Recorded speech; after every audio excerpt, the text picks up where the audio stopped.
जय माता दी दोस्तों, आज की वीडियो में हम बात करने वाले हैं जगन्नाथ स्वामी के मंदिर के बारे में, जो कि चारों धामों में से एक है। तो दोस्तों आज की वीडियो में हम जानेंगे हमको जगन्नाथ मंदिर कैसे पहुंचना है, वहां रुकने की क्या व्यवस्था है, खाने पीने की क्या व्यवस्था है, कैसे आपको जगन्नाथ मंदिर में दर्शन करने हैं और सबसे जरूरी कितना खर्च आएगा जगन्नाथ धाम जाने पे। इसके अलावा जानेंगे विश्व की सबसे बड़ी रसोई के बारे में। तो दोस्तों वीडियो को पूरा देखिएगा और अगर अभी तक आपने हमारे चैनल को सब्सक्राइब नहीं किया है तो चैनल को सब्सक्राइब कर दें, क्योंकि हमारे चैनल पर ऐसे इन्फॉर्मेटिव वीडियो बराबर अपलोड होते रहते हैं। चलिए अब वीडियो को शुरू करते हैं। तो दोस्तों सबसे पहले हम बात करते हैं जगन्नाथपुरी कैसे पहुंचे। तो आप जगन्नाथपुरी 3 तरीके से पहुंच सकते हैं। सबसे पहला और आसान तरीका है बाय ट्रेन। आप पुरी जा सकते हैं। जगन्नाथपुरी में ही रेलवे स्टेशन बना हुआ है, जहां लगभग देश के सभी मुख्य शहरों से पुरी के लिए सीधे ट्रेनें चलती हैं। तो आप बाय ट्रेन पुरी तक जा सकते हैं। पुरी रेलवे स्टेशन से मंदिर की जो दूरी बचती है वो लगभग 3 किलोमीटर के आसपास की बचती है। तो आप बाय ट्रेन पुरी स्टेशन पहुंच जाइए। पुरी स्टेशन पहुंचने के बाद आप टैक्सी या ऑटो करके मंदिर तक जा सकते हैं। 25 से 30 रुपए ऑटो वाले चार्ज करते हैं और आपको मंदिर तक ड्रॉप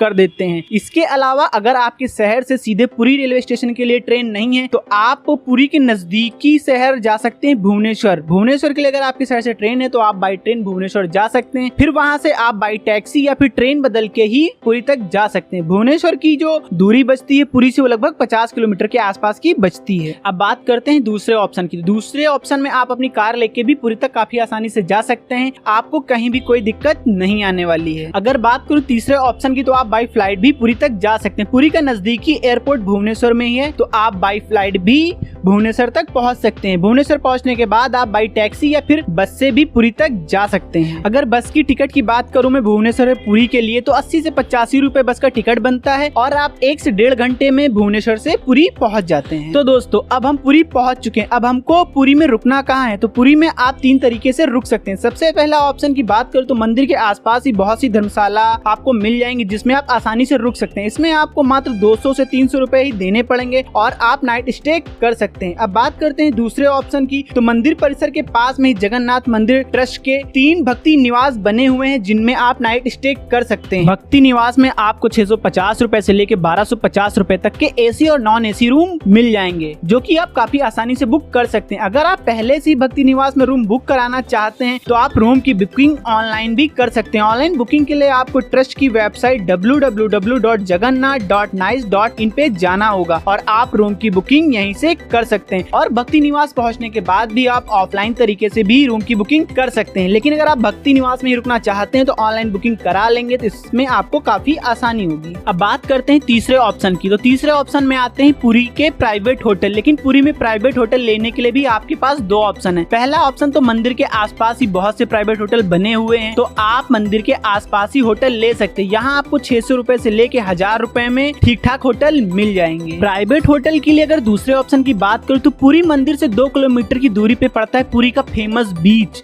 जहाँ से नजारा बहुत ही खूबसूरत दिखता है। और बीच के किनारे ही बनी हुई एक सड़क जिसे मरीन ड्राइव लाइन बोलते हैं और यहाँ पे ही बहुत सारे होटल बने हुए हैं, तो आप यहाँ पे भी होटल ले सकते हैं। लेकिन बीच की खूबसूरती और भीड़ भाड़ की वजह से यहाँ पे आपको जो रूम मिलने वाला है वो काफी एक्सपेंसिव हो जाएगा। यहाँ पे आपको 1200 रुपए से लेकर 3000 रुपए तक रूम मिल जाएंगे। तो अगर आप पूरी बीच के आसपास रूम लेना चाहते हैं तो आप यहाँ पे भी रूम ले सकते हैं। तो दोस्तों अब ये आपको देखना है कि मंदिर के आसपास आपको रुकना है या फिर पूरी बीच के नजारों का लुत्फ उठाने के लिए पूरी बीच के आसपास रुकना चाहते हैं। पैसा आपका है, मर्जी आपकी, आप अपने हिसाब से स्टे कर सकते हैं। तो दोस्तों अब हम चलते हैं मंदिर में दर्शन करने के लिए। लेकिन मंदिर में कैमरा और मोबाइल फोन ले जाना मना है। तो अगर आप चाहें तो रूम पे ही अपना कैमरा और मोबाइल फोन रख के जा सकते हैं।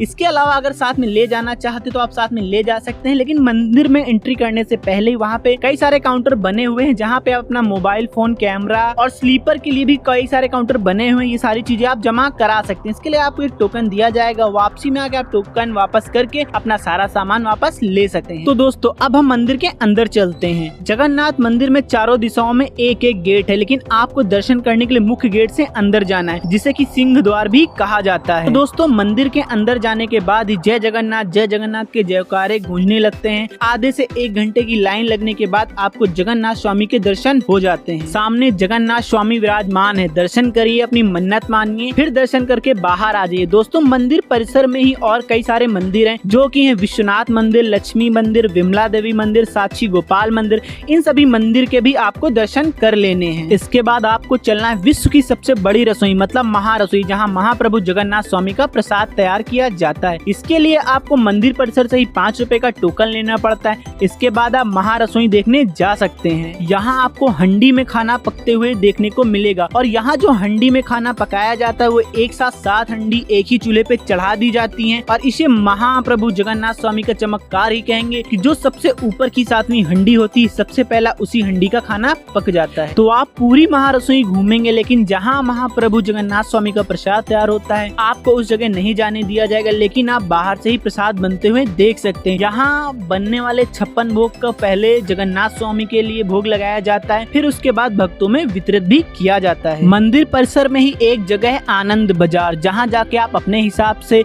हंडी का प्रसाद खरीद सकते हैं। यहाँ आपको छोटी से छोटी हंडी और बड़ी से बड़ी हंडी मिल जाएगी। आप अपने परिवार के हिसाब से प्रसाद ले ले। यहाँ का जो प्रसाद होता है वो बहुत ही स्वादिष्ट होता है। यहाँ आपको प्रसाद 40 रुपए, 60 रुपए, 80 रुपए, 100 रुपए, 200 रुपए, 400 रुपए, 500 रुपए, अलग अलग रेट की अलग अलग हंडी में आपको प्रसाद मिल जाता है। इसके अलावा यहाँ प्रसाद रूप में मालपुआ भी चढ़ते हैं, तो वो भी आप अपने परिवार जनों के लिए खरीद सकते हैं। इसके अलावा दोस्तों जगन्नाथ मंदिर में अंदर ही आपको सूखी चावल की पोटलियां भी मिलेंगी, जिसको आपको जरूर लेना है। 20-25 रुपए में आपको ये चावल की पोटली मिल जाती है, जिसे लाके आपको अपने घर में रखना है। कहते हैं जिसके घर में ये जगन्नाथ स्वामी के अच्छा मतलब पोटली में रखे हुए चावल रखे होते हैं उनके घर में कभी भी दरिद्रता नहीं आती है। दोस्तों अब हम बात करते हैं कि हमको जगन्नाथ स्वामी मंदिर कब जाना चाहिए। तो वैसे तो आप साल भर कभी भी जगन्नाथपुरी जा सकते हैं, लेकिन अक्टूबर से मार्च तक का जो टाइम होता है वो सबसे सही समय होता है जगन्नाथपुरी जाने के लिए, क्योंकि इस टाइम यहाँ का मौसम बहुत अच्छा होता है और भीड़ भी कम होती है। इसके अलावा आषाढ़ माह में भगवान जगन्नाथ स्वामी की रथ यात्रा होती है, जिसमें लाखों भक्तगण सम्मिलित होते हैं। तो अगर आप भी इस रथ यात्रा में सम्मिलित होना चाहते हैं तो इसके लिए आपको आषाढ़ माह में जगन्नाथपुरी जाना पड़ेगा। तो दोस्तों अब हम बात करते हैं कि जगन्नाथ स्वामी के अलावा पुरी में आपको और कहां-कहां विजिट करना चाहिए। तो सबसे पहले तो हम आपको बता दें पुरी का बीच, जो कि बहुत ही खूबसूरत बना हुआ है और मंदिर से मात्र 1.5 से 2 किलोमीटर के आसपास ही पड़ता है। तो आप यहाँ पे भी अपना टाइम अच्छे से एक्सपेंड कर सकते हैं। यहाँ का सनसेट और सनराइज बहुत ही खूबसूरत होता है और यहाँ पे कई तरीके की एक्टिविटी भी कराई जाती है और यहाँ पे आप ऊंट की सवारी भी कर सकते हैं। तो दोस्तों पहले दिन का जो टाइम होगा आपका ये पुरी बीच और जगन्नाथ मंदिर के दर्शन करने में ही निकल जाएगा। अब बात करते हैं दूसरे दिन आपको कहाँ जाना है। तो दोस्तों दूसरे दिन आपको जाना है सूर्य मंदिर कोणार्क, जो कि भुवनेश्वर में स्थित है। आगे बढ़ने से पहले हम बात कर लेते हैं दोस्तों कि जगन्नाथ धाम की यात्रा प्लान करने के लिए कितने दिन का टाइम चाहिए। तो दोस्तों जगन्नाथपुरी के साथ साथ जितने भी विजिट करने वाले आसपास के प्लेस हैं आप 3 दिन में काफी आसानी से विजिट कर सकते हैं। तो आप अपना जब जगन्नाथपुरी की ट्रिप प्लान करें तो 3 दिन की ट्रिप। दोस्तों अब हम कोणार्क मंदिर पहुंच चुके हैं। कोणार्क मंदिर जो कि सूर्य देवता को समर्पित है, इस मंदिर की नक्काशी बहुत ही खूबसूरत है। सूर्य मंदिर के दर्शन करने के बाद आपको जाना है लिंगराज मंदिर, जो कि भुवनेश्वर में ही है, लेकिन इसके अंदर मोबाइल कैमरा ले जाना मना है। ये मंदिर शिव जी का मंदिर है, यहाँ पे आप जाके शिव जी के दर्शन कर सकते हैं और अपनी मन्नत मांग सकते हैं। अब हम आगे बढ़ते हैं दोस्तों। अब आपको जाना है उदयगिरी हिल्स। यहाँ पे आपको एक गार्डन देखने को मिलेगा और यहाँ की जो नक्काशी वो भी बहुत अच्छी है, जो कि बिल्कुल एक अलग तरीके से आपको दिखेगी। तो यहाँ पे आप जरूर विजिट करें और यहाँ पे आपको कई तरीके की बहुत सारी गुफाएं भी देखने को मिलेंगी। इसके बाद दोस्तों आपको जाना है नंदनकाना जू, जो कि भारत का दूसरा सबसे बड़ा जू है। इस जू में आपको ढेर सारे पशु पक्षी देखने को मिलेंगे, लेकिन नंदनकाना व्हाइट टाइगर के लिए प्रसिद्ध है। तो आपको यहाँ पे बहुत सारे व्हाइट टाइगर देखने को मिल जाएंगे और यहाँ पे आपको टॉय ट्रेन भी मिल जाएगी, तो आप टॉय ट्रेन का भी मजा ले सकते हैं। तो दोस्तों दूसरा दिन आपको इतनी ही चीजें एक्सप्लोर करनी है, क्योंकि इतने में ही आपका पूरा दिन खत्म हो जाएगा। दोस्तों बात करते हैं तीसरे दिन की। तीसरे दिन आपको जाना है चिल्का झील, जिसे कि चिल्का लेक भी बोलते हैं। दोस्तों चिल्का झील पुरी से लगभग 50 से 60 किलोमीटर की दूरी पर है। यहाँ आपको पहले बस या टैक्सी से पहुँचना होता है, फिर आगे आपको बोट से जाना होता है। बोट वाले 250 रुपए प्रति व्यक्ति के हिसाब से चार्ज लेते हैं और आपको संगम तक लेके जाते हैं, जहाँ पे चिल्का लेक और समुद्र का संगम होता है, आपको यहाँ तक बोट वाले लेके जाते हैं। यहाँ पे आप काफी अच्छे से एंजॉय कर सकते हैं और अपना टाइम एक्सपेंड